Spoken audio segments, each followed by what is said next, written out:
Penyelenggaraan Sistem Pendidikan Nasional. Baiklah, kami dari kelompok 7 yang beranggotakan Ulfa Putri Harit Silegar, Mira Rosmana, Putri Syahrani Rizal, dan Angel Oktaviola. Konsep Pendidikan Nasional. Menurut Undang-Undang Republik Indonesia Nomor 2 Tahun 1989 tentang Sistem Pendidikan Nasional pada Bab 1 Pasal 2 yang berbunyi, pendidikan nasional adalah pendidikan yang berakar pada kebudayaan bangsa Indonesia dan berdasarkan Pancasila serta Undang-Undang Dasar 1945.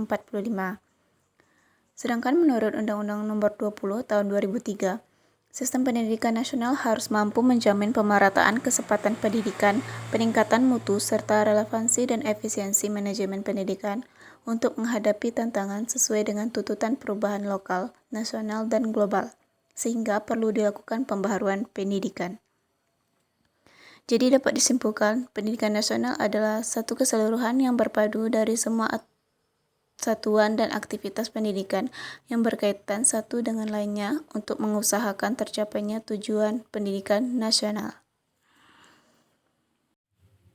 Jalur, jenjang, dan jenis pendidikan nasional. Jalur pendidikan nasional.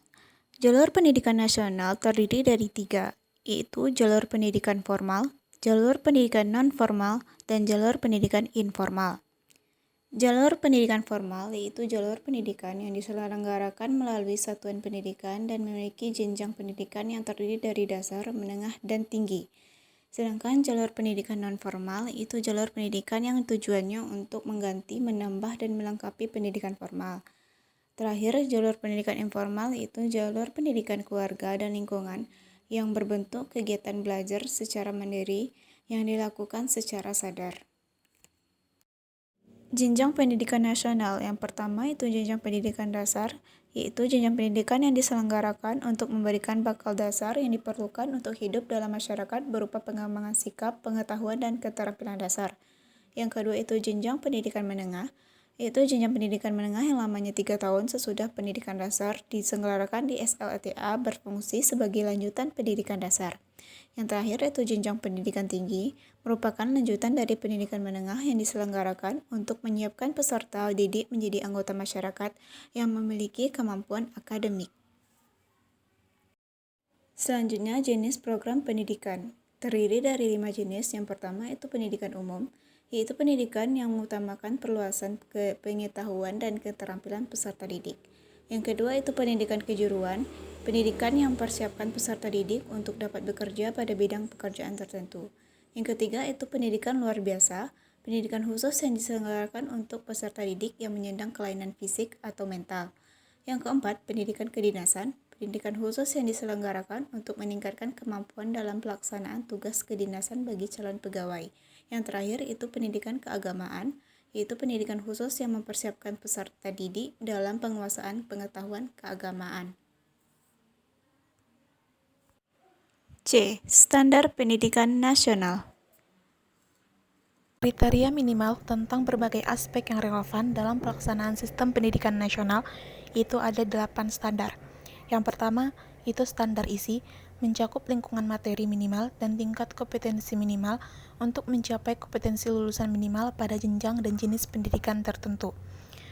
Yang kedua, itu ada standar proses, yang meliputi pelaksanaan pembelajaran pada satuan pendidikan untuk mencapai standar kompetensi lulusan. Lalu yang ketiga, itu ada standar kompetensi lulusan. Standar kompetensi lulusan untuk satuan pendidikan dasar dan menengah digunakan sebagai pedoman pendidikan dalam menentukan kelulusan peserta didik itu sendiri. Kemudian, standar pendidikan dan tenaga kependidikan. Pendidikan harus memiliki kualifikasi akademik dan kompetensi sebagai agen pembelajaran, siap jasmani dan rohani, serta memiliki kemampuan untuk mewujudkan tujuan pendidikan nasional. Selanjutnya ada standar sarana dan prasarana, di mana standar ini meliputi kriteria minimal tentang ruang belajar, perpustakaan, laboratorium, tempat olahraga, dan sumber belajar lainnya yang diperlukan untuk menunjang proses pembelajaran. Lalu, ada standar pengelolaan pendidikan. Standar pengelolaan pendidikan terdiri dari 3 bagian, yaitu standar pengelolaan oleh satuan pendidikan, standar pengelolaan oleh pemerintah daerah, dan standar pengelolaan oleh pemerintah.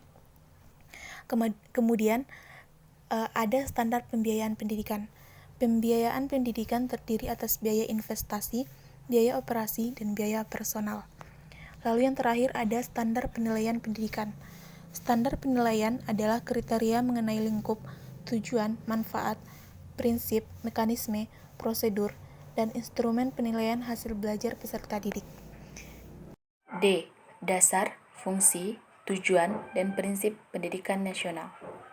Dasar Pendidikan Nasional. A. Undang-Undang tentang Pendidikan dan Pengajaran Nomor 2 Tahun 1950, Nomor 2 1945, Bab 3, Pasal 2. B.